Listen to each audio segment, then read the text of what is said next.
He goes, well, what about Islam? And I went, Islam? Okay. Mate, they're terrorists. Assalamu alaikum wa rahmatullahi wa barakatuh. Praise be to Allah for allowing us all to gather here tonight, and also for giving me a really good car park out the front. Basically tonight I wanted to talk a little bit about my way to Islam. My dog died, which I was particularly upset about. I love that dog. And sadly I had a friend pass away. He had cancer, and I watched him slowly die over the period of about 8 months. I think at that stage I started to think to myself, is this really all there is?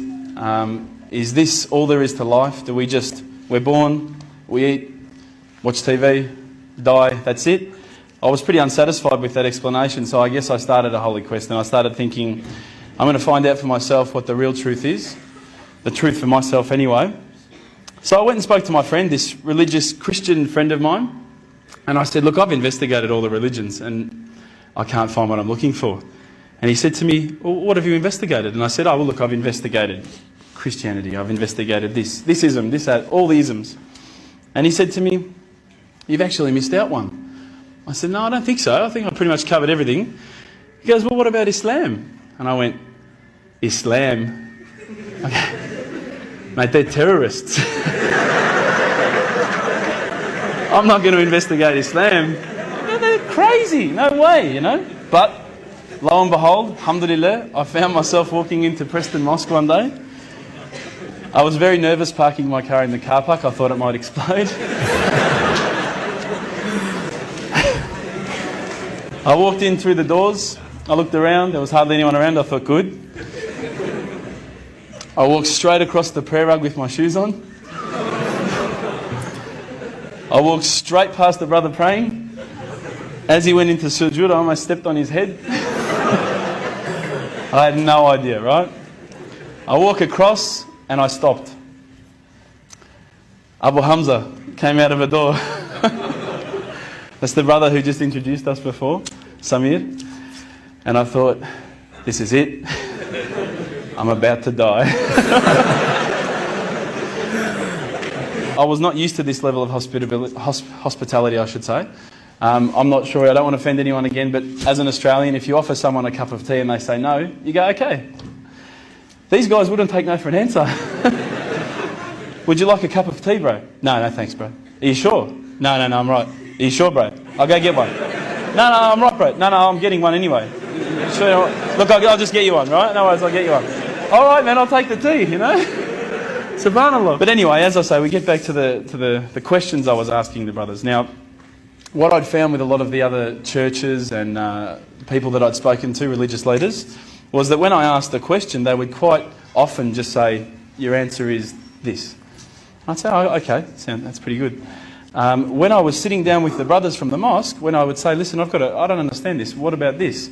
They would never just answer from their opinion. They would always pick up the Quran, they would open it up, and it would be like, they're like human indexes. They would just, bang, page 142, read this.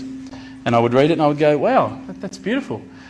And I would say, look, you know, where's all this part about killing people and blowing up cars? And I don't see that. Is it somewhere towards the back that I haven't read it yet? You know, I can't find it. You know, I haven't quite gotten up to that bit yet. And they said, no, we'll talk to you about what we know, and then we'll tell you what the media says. Now, but they really cared, and I could see it in their eyes that it wasn't something like, you know, if you go to a church, you need to donate, or, you know, we're looking for money from you. These guys really cared, and it intrigued me. I thought, how can they care so much about something? It blew me away. So I kept on asking questions, and it's very difficult from an outside point of view to think, okay, the scarf, or okay, the beard, or okay, the kebab, okay, the abaya, whatever. But once you start actually looking inside the religion, working as a whole unit, as in implementing every step of the way, it starts to make sense. And it started to make sense. One night, I was sitting at home. Now, I apologise to some people who may have heard this story. It's called the candle story.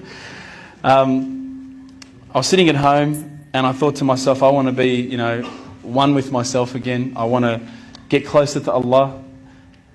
So I lit a candle. I opened the window. I had the blinds drawn. It was a nice night, a bit warm, you know. I thought this is about as spiritual as it gets, you know, a candle. The Quran. I'm sitting there reading, and I stopped and I thought to myself, look, this is the time. Tonight, Allah and me, we're going to have a bit of a conversation. We're going to, you know, we're going to bond. All I need from you, Allah, is just a sign. Just a little sign. Look, nothing too major, just maybe a bolt of lightning. Bolt of lightning for you, man. Come on, you created the earth. This is just a bolt of lightning. It'll be easy. So I sat there and I went, okay, go.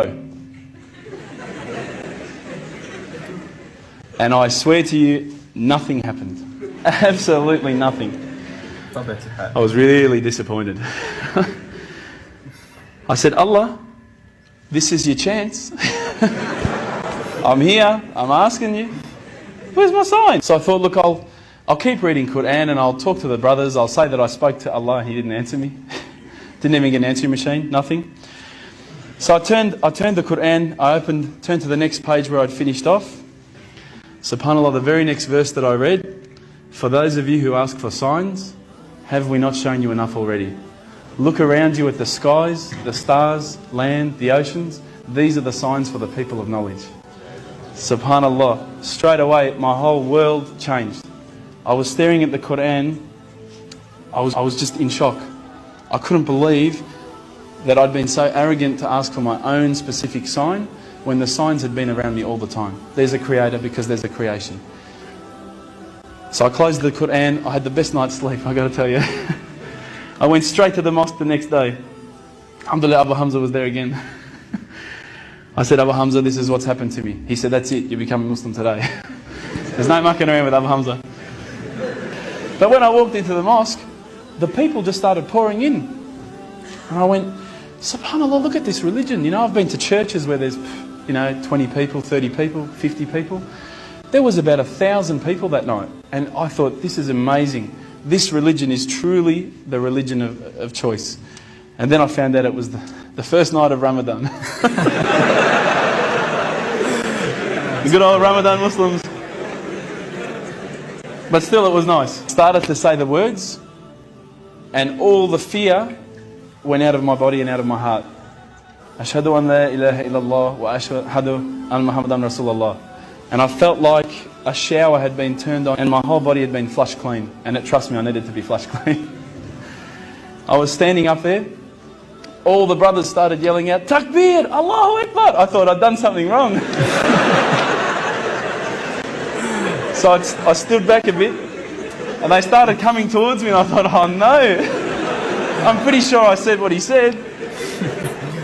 And they started hugging me and kissing me. Now, I had never been hugged and kissed by that many men in my life. I went home with such a beautiful feeling because I knew at that stage that I had a clean slate. It was my chance now to start again, to forget about the drinking, to forget about marijuana, dope, whatever, anything else I'd done in the past, and to start doing good things. If you haven't felt the feeling that I'm talking about, I sincerely hope it happens to you at one stage in your life. I encourage you to investigate all the religions, and particularly Islam. I would say that one of my favourite verses, I'll end with this verse, is a particular verse that says, let there be no compulsion in religion, because the truth stands clear from error. Assalamu alaikum.